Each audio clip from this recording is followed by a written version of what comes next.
নমস্কার, দেখছেন কলকাতা টিভি। আপনাদের সঙ্গে আমি মধুবন্তী। শুরু করছি আমাদের বিশেষ অনুষ্ঠান কারার ওই লৌহ কপাট।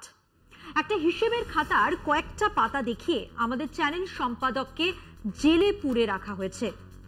কে জুগিয়েছেন সেই ছেঁড়া পাতাগুলো? যিনি জেলের মধ্যে থেকেই এই পাতাগুলো ইডিকে ইমেল করে পাঠিয়েছেন সেই পিঙ্কন মালিক মনোরঞ্জন রায় আদালতের রায় মানুষ ঠকানোর দায়ে যাবজ্জীবন জেল খাটার সাজা খাটছেন। আসলে আমরা অন্য কিছু হিসেবের পাতা দেখে নিই। ব্যাংক ঋণ তো মুখ দেখে দেবার কথা নয়। একটা কোম্পানিকে ঋণ দেওয়ার আগে তার ব্যবসা, তার লাভ, তার গুডউইল ইত্যাদি বহু হিসেব করেই দেওয়া হয়। আসুন দেখা যাক অনিল আম্বানির আরকমকে ব্যাংক কি দেখে লোন দিল। 2018-2019 সালে অনিল আম্বানির আরকম তাদের নিজেদের খাতায় 450 কোটি টাকার ক্ষতি দেখাচ্ছে। তার আগের আর্থিক বছর মানে 2017-2018-তে 2600 কোটি টাকার ক্ষতি দেখাচ্ছে। মজার কথা হলো সেই বছরেই তারা 13,300 কোটি টাকার ঋণ পেয়েছে। তার মানে এক লস মেকিং কোম্পানিকে ঋণ দেওয়ার জন্য ব্যাংক উঠে পড়ে নেমেছিল। কেন? কারা তাদের এই নির্দেশ দিয়েছিল? কেন দিয়েছিল? এইসব প্রশ্ন তো উঠবেই। প্রশ্ন আরো আছে, এই টাকা সাইফেন হয়ে গেল কোথায়? এ তো ভারী মজা। 3000 কোটি টাকা ধার নাও, 1000 কোটি টাকা রাজনৈতিক দল শাসক দলকে ভেট দাও, তারও লিগ্যাল বন্দোবস্ত করা আছে, আর 1000 কোটি টাকা ব্যাংককে ফেরত দাও, বাকি 1000 কোটি টাকা নিয়ে কেটে পড়ো। সোজা হিসেবে খেলা চলছে। আর কিছু বললেই সিয়াচেন মে জওয়ান খড়ে হ্যায়, দেশপ্রেম নয় তো হিন্দু খতরে মে হ্যায়। মুসলমান জনসংখ্যা নাকি এমন বাড়ছে যে 2-3 বছরে হিন্দুদের পার করে যাবে, এমন খাড়াই মিথ্যেকে সামনে রেখে স্লোগান দেওয়া হবে, अभी ना जिसको खून ना खोले खून नहीं वो पानी है। রাজকোষে চুরি হয়ে যাবে, চোরেরা জন্মদিন পালন করবে, ছেলের বিয়ে নিজের ম্যারেজ অ্যানিভার্সারি পালন করবেন, রাজনৈতিক নেতারা হে হে করতে গিয়ে হাজির হয়ে যাবেন সেখানে ব্যাংকের ম্যানেজার কর্তা ব্যক্তিরা, তারাও থাকবেন।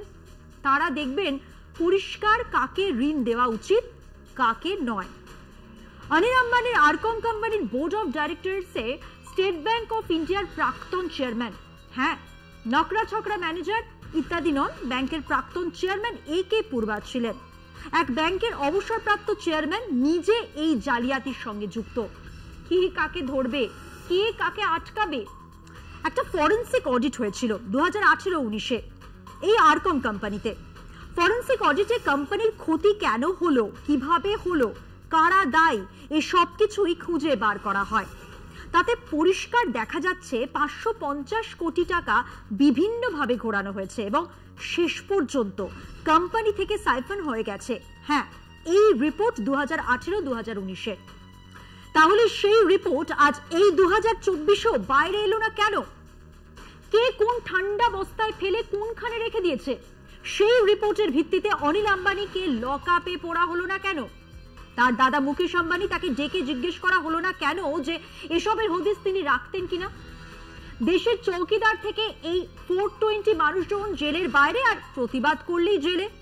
এটাই মোদী শাহের জামানায় নিউ নর্মাল। মোদী শাহর নেতৃত্বে এক ইডি রাজ চলছে, এক অঘোষিত জরুরি অবস্থা জারি করে প্রতিবাদীদের মুখ বন্ধ করার চেষ্টা চলছে। আমরা তাই প্রতিবাদী, আমরা জাস্টিস চাই, কেবল আমাদের সম্পাদকের জন্যই নয়, দেশ জোড়া বিরোধী রাজনৈতিক দল, সমাজকর্মী, বুদ্ধিজীবী, সাংবাদিক, মিডিয়ার সম্পাদককে গ্রেফতার করার বিরুদ্ধে আমরা বলে যাব।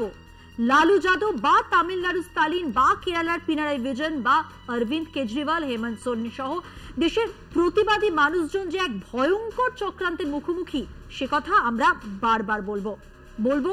Justice for Kolkata TV, justice for Kaustubh Roy. আজকের পর্ব এই পর্যন্তই। অপেক্ষায় থাকুন আর দেখতে থাকুন কলকাতা টিভি, রাত দিন 7 দিন।